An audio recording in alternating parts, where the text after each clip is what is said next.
আপনারা কি কখনো লাউয়ের খোলা ভাজা খেয়েছেন? আমি আজকের আপনাদের একটা নতুন রেসিপি করে দেখাবো। এই লাউটাকে আমি এই খোলাটাকে এইভাবে বাদ দিয়েছি, একটু বেশি করে ওর বাদ দেবেন যাতে একটু এর গায়ে যেন একটু লাউয়ের ভাবটা থাকে। একটু মোটা করে করে খোলাটা ছিলবেন। আমি এই খোলাটাকে আজকে কুচি করব।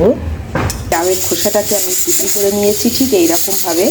এর সাথে আমি একটা আলু কুচি দিয়েছি, একটা কাঁচা লঙ্কা চিড়ে দিয়েছি। এটা এবার আমি একটু লবণ হলুদ দিয়ে হালকা করে সিদ্ধ করে নেব, নিয়ে তারপরে আমি আপনাদেরকে দেখাবো। আমি কড়াই বসিয়ে দিয়েছি গ্যাসে, কড়াটা গরম হয়ে গেছে।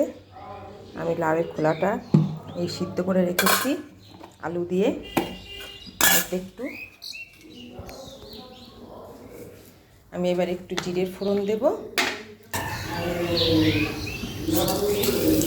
একটু জিরের ফোড়ন দিলাম, একটু শুকনো লঙ্কা দেব,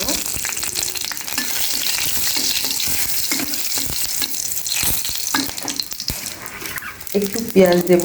পেঁয়াজটা দিলে ভাজার টেস্টটা সুন্দর হয়, ওই জন্য একটু পেঁয়াজ দিলাম।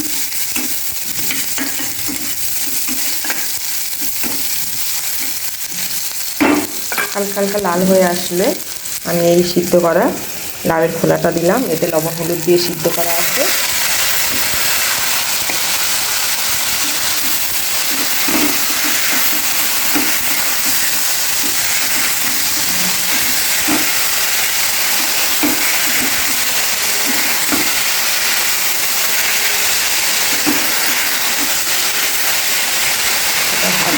এটা ভাজা হয়ে গেলে লাস্ট ফিনিশিংটা আপনাদেরকে আমি দেখাবো কেমন হয়েছে।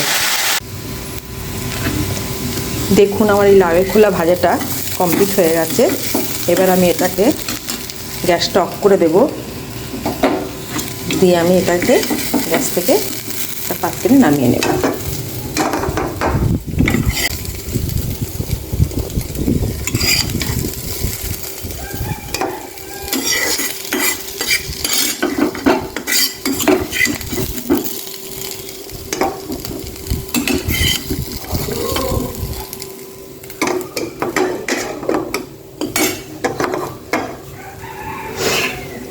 দেখি আমি একটু ট্রাই করে দেখি কেমন হয়েছে, তারপর আপনাদের আমি এটা রিভিউ দেব। খুব গরম, খুব সুন্দর হয়েছে,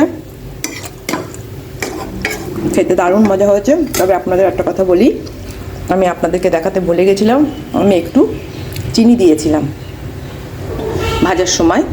হালকা করে একটু চিনি দেবেন, তাহলে টেস্টটা সুন্দর আসবে।